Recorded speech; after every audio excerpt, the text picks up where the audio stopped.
I, 30, female, have been married to my husband Dave, 35, male, for 2 years, been together for 5. He has a daughter from a past relationship, Eve, F7. I have always been decidedly child-free. I don't like or want to be around children.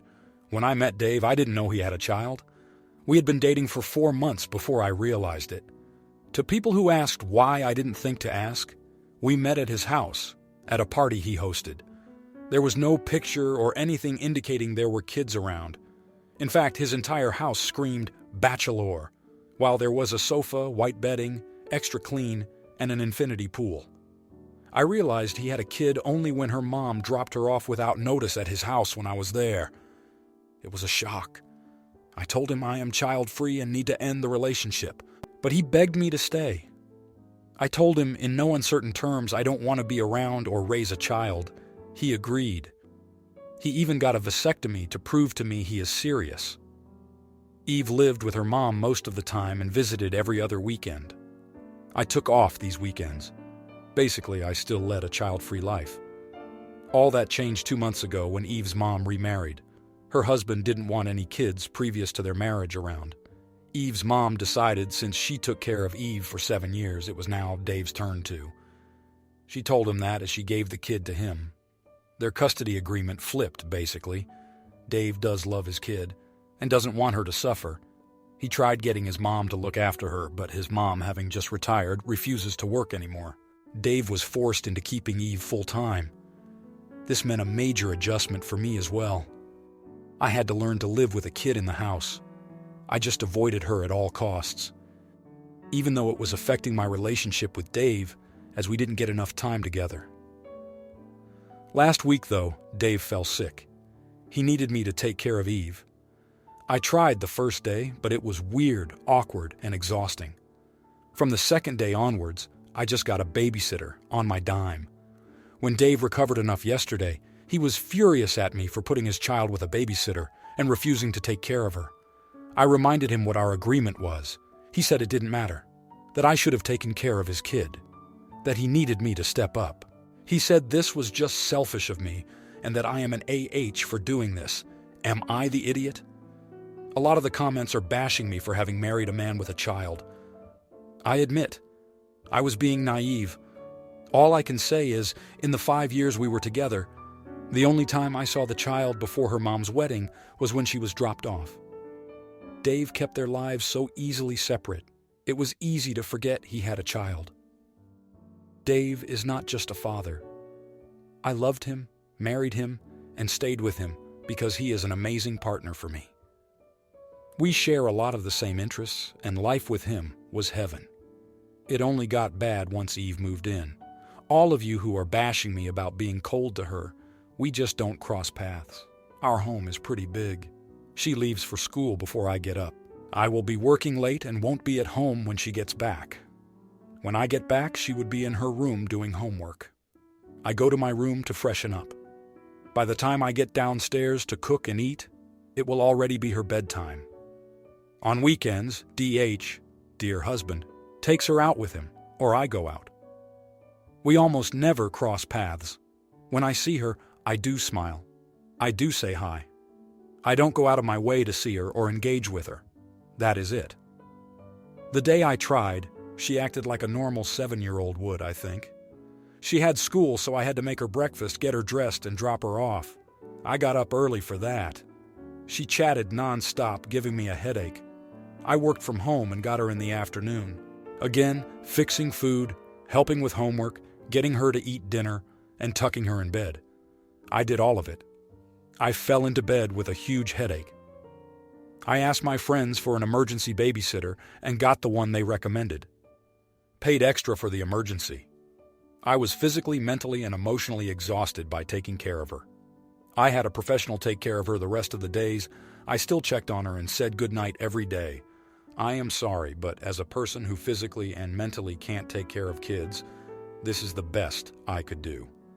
Now, here are the comments. Comment 1. You're the idiot. Every adult in this situation has failed this child. You knew you weren't interested in being around a kid and still married someone with a kid. It doesn't matter that he didn't want to split when you found out. You have a boundary around kids. You should have bowed out. Instead, he chose you over his own child. And now her mom is doing the same. And her grandmother, who is not responsible for her care, isn't interested in caring for her either. You are a heartless creature to have moved her in, then ignored and avoided her very presence in the house. Dave is a parent, meaning of course he's responsible, but you seriously dropped this child off with a stranger without even talking to your husband? WTF? Yes, you're the idiot 100x over. Comment 2. You're the idiot. Do Evie a favor and leave. If you didn't want children and didn't want to be around children, you should have never married Dave. There was always a possibility that something could have happened to the mom and Evie would be with Dave full time. And it did. She married an idiot, a male version of you. I respect anyone who chooses to be child-free. Children do exist, through no fault of their own, and they need to be respected and treated well. If you really abhor children, do not marry someone with a child. Comment 3. Not sure I've ever read anything where everyone sucks so badly in this situation. Except Eve. You are all massively selfish so-called adults causing profound damage to this poor child. OP, you're not the parent, so you're slightly less culpable. But if you're involved with a parent, they and their kids are a package deal, and you can't split that up. You chose to believe something impossible and stay in the relationship, so you are also an idiot. Everyone sucks here. Poor Eve. Now, for the next story. So my 24-year-old boyfriend has dyspraxia, but didn't get diagnosed until he was 19. For those who don't know, it impacts someone's relationship with movement, fine motor movement, balance, and sometimes spatial awareness. So my boyfriend gets himself hurt a lot, but he never makes a super big deal out of it. Partially because he's used to it and partially because he always got in trouble as a kid for being so clumsy. Yesterday we visited my parents. My brother, 31 years old, and his wife, 33 years old, were there. My boyfriend headed to the kitchen and walked into the door handle. I could tell it hurt, but he tried to brush it off. I didn't make a big deal, as I know he doesn't like attention being brought to things like that. But my parents got concerned and checked on him. As the day went on, a few more small things happened. Each time my parents would check on him. Near the end of the night, after we had had a few drinks, we were both walking, and he accidentally walked into me. After my parents checked up on him again, I could tell he was getting a bit uncomfortable, so we stepped outside. My drunk sister-in-law followed us. She started angrily telling me to get my boyfriend under control.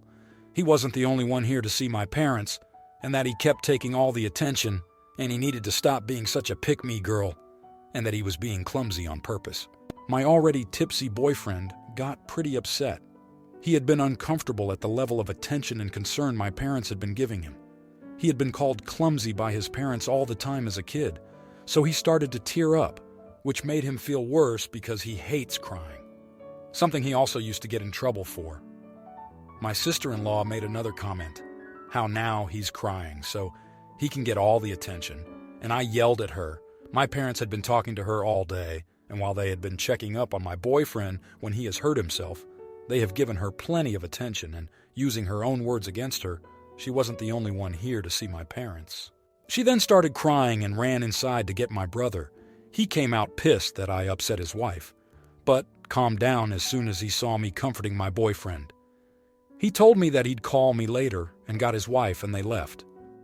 I called a ride home and apologized to my parents, thanking them for having us over. They tried to comfort my boyfriend again, but I told them he's uncomfortable with people checking up on him, to which they apologized, but I told them it was fine, as they didn't know.